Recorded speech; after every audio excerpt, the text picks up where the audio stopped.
Hey there, and welcome to the Contentment Creator Podcast, the show designed especially for creative entrepreneurs just like you, who are committed to a beautiful life that's rooted in courage and contentment, and that's blooming with creativity and prosperity.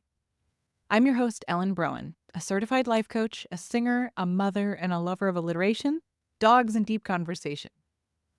This show is designed to become a part of your daily routine to help you, fellow contentment creator, dig deep to clarify your life vision, catalyze your creative flow, and fuel your entrepreneurial fire in just a few inspiring minutes each day.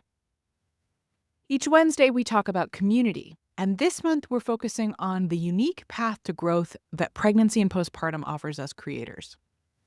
Today's episode is all about rebuilding relationships after birth, mother wounds, community, and conscious boundaries. Becoming a mother changes everything. Not just your body, your sleep, your hormones, but your relationships, the shape of your community, the way you love, the way you're loved in return. For me, pregnancy and postpartum didn't just bring new life into the world. It cracked open my own life. And when the pieces fell, some stayed and some did not.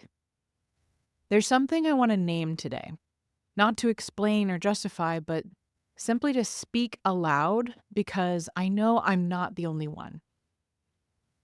During my pregnancy, I made the decision to go no contact with my parents. It was for deeply personal reasons, unrelated to pregnancy itself. But the timing aligned in such a way that I entered motherhood without my own mother by my side. And the grief of that, it was a grief I couldn't have anticipated. It touched everything. Because as I was preparing to give birth, to become someone's mother, I was simultaneously reckoning with how I had been mothered. Where I longed for closeness, I found distance. Where I needed safety, I found silence. And yet, this absence became a portal, a profound, painful, and ultimately liberating initiation into mothering myself. This is not a story of blame. This is a story of boundaries, of legacy, of choosing with deep love and deep sorrow not to carry certain patterns forward. And then came postpartum. Not just the diapers and the cluster feeds, but the trauma, the hospital stays, the emergency surgery, the isolation, the terror. And it became starkly clear not everyone I thought would show up did. And some people I barely expected to did beautifully. There was no room for performance, no energy for pretending. I was cracked open. And the people who met me there, raw, quiet, messy, and real, became my new circle. In the months that followed, I found myself in the slow work of forgiveness, not just for others, but for myself. I forgave the friends who disappeared, the ones who didn't know how to ask or help or hold space. I released the relationships that couldn't stretch to meet this new version of me. And I stopped trying to source nourishment from places that were only ever meant to offer sips, not sustenance. This was a boundary shift for me, not from bitterness, but from clarity. As someone with a deep well of love, who has often poured into others with my whole heart, I began asking myself a different question.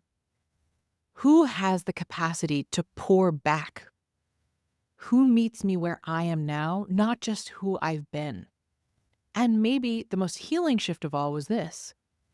Instead of expecting every relationship to meet every need, I began to let people be who they are and love them for it, not in spite of it. Some people are wisdom keepers.